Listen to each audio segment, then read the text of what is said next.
Hi everyone, hope you're well. This is a video with a bit of an update on the performance of my 160 meter top band antenna, my wire that kind of zigzags across the garden. It doesn't exactly zigzag, it's more the shape of the Greek letter sigma, I suppose. If anyone's familiar with statistics, it's that kind of shape roughly.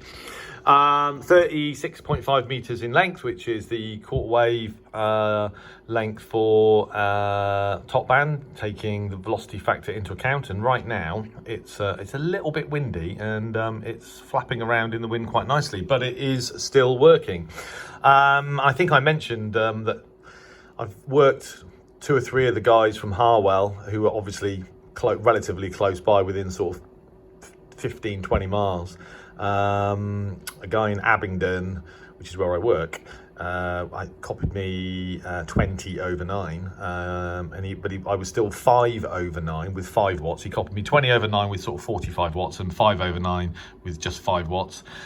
So, you know, I know the antenna works, but what I've decided to do, or at least what I decided to do a few days ago, was to test it on FT8. And I've actually done that on top band. I've done it on 80 meters, and today I've had it running on and off in the background all day on 20 meters. Now, obviously, the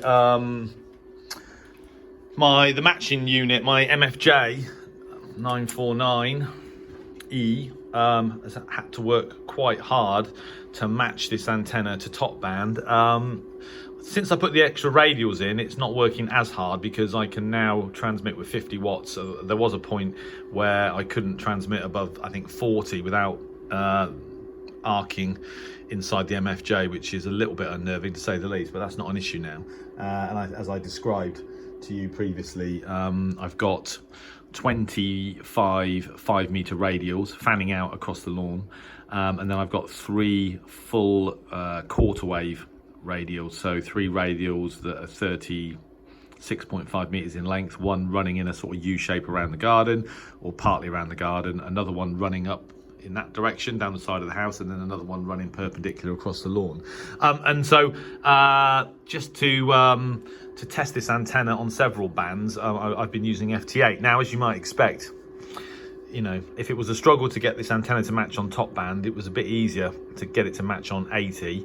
And it also matches okay on 20 meters as well. Now, on 80 meters, I matched it and tested it on FT8, and was decoded basically all over Europe. I don't think I've got a map of that from PSK Reporter, but I've got a map of what happened last night and a couple of nights ago on top band, and I'll show you an up-to-date map of where I am on 20 meters. So as usual, I'm using the Yaesu FT991 for this purpose, the MFJ 949E as normal, and I think I showed you guys before, the antenna comes in on a banana plug as a wire, and the earth side of the antenna is attached to the earth point on the MFJ.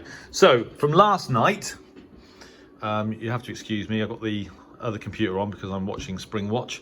So from last night, this is my PSK Reporter map for top band 160 meters, and as you can see, pretty much getting out all over Europe, out in the sort of west, out into the Azores, didn't make it across to the United States at all, and then obviously a bit further south, and then east into sort of Eastern Europe. I think if I was to zoom in, actually, that, I think, where's that going into? Is that made it into Russia? No, it's just close to the Polish border. But anyway, on top band, not a bad result at all. However, from 2 or 3 nights ago, I did the same thing, and look at this. When this station was right on the grey line, and this station is Yankee Bravo 1 Tango Juliet. This is 30 minutes after, as you can see from the screen dump. But when this station decoded my signal, it was right on the grey line. And that, he says, putting his glasses on, is a distance of 11,795 kilometers. on top band. Now, I posted this on one of our Harwell amateur radio message boards, and one of my friends described it as a cracker, which I think it is. So I think that demonstrates that the antenna is working, and that at least for that moment in time a couple of nights ago, very good propagation on the grey line there to the other side of the world, Southeast Asia. So that was amazing. So, you know, and then as for the rest of it, well into Russia, all over Europe, into sort of northern Italy, nothing down south. So that was a couple of nights ago. And as I said, if you compare that with last night, you can see that it's actually quite similar. Although I was getting down into Spain, into the Azores, and down into Gran Canaria, not so much into southern Europe here, but into Scandinavia. So, you know, I think for £4.50 worth of antenna, that's a pretty good result. So what I've been doing today, and I'm just going to go, is basically I've been working the same antenna on 20 meters, and so it looks a bit different. And now I would normally be using the G5RV for this, but so there you go. Sort of on and off all day. I've been working 20 meters, and as you can see, that is my FT8 map for today, since this morning, on 20 meters. So I'm pretty pleased with that. I mean, on 20, it seems to be working as well as my G5RV. I was going to say maybe even slightly better. You know, if nothing else,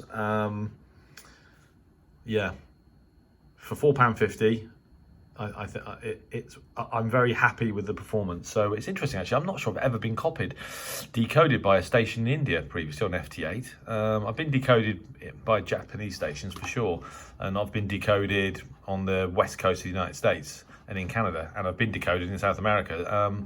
But I'm not sure I've ever been decoded in India, which is interesting. And I'm just about to look at, so what have we got here? So this looks like DP0GVN. So I'm going to say DP0GVN. So if let me just look that up. DP0GVN.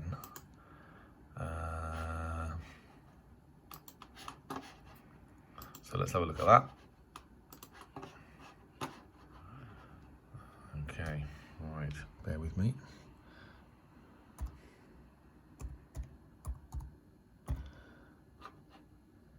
This is what I think it is. Right, there you go. DP0GVN is a club located at the German Antarctic Research Station, Neumayer III. So there you go. And that's the current webcam picture. So I've been decoded by the German Antarctic Research Station. And that has happened before with the G5RV. But I'm very happy that this has happened with this particular antenna, because this particular antenna cost me £4.50. So that is literally quite amazing. So there you go, £4.50. See, it just goes to show that whatever the band you're working, and I didn't design this antenna obviously for 20 meters, I designed it for top band. You don't necessarily, a bit of experimentation might save a lot of money, because at the end of the day, this antenna on 20 meters seems to be working, performing as well as my G5RV. Mind you, that only cost me 35 quid anyway. It wasn't like I spent a lot of money on it, but there you go. So I think that's probably the cream of the crop. The German Antarctic station decoded my signal using this very, very cheap antenna that was actually put up for top band. So I'm happy with that. So there you go. I just thought I'd share that with you. I'll be doing some more testing, and I'm still watching Spring Watch, so at the same time, so always multitasking. But thanks very much. Yeah, so I hope that maybe that's inspired somebody to experiment with an antenna, whether it's for receiving or transmitting or both. Always worthwhile. because, you know, sooner or later, something that you make might actually work. So I'm very happy with that. Anyway, hope that was useful. Hope it was interesting. Keep safe. Thanks for watching.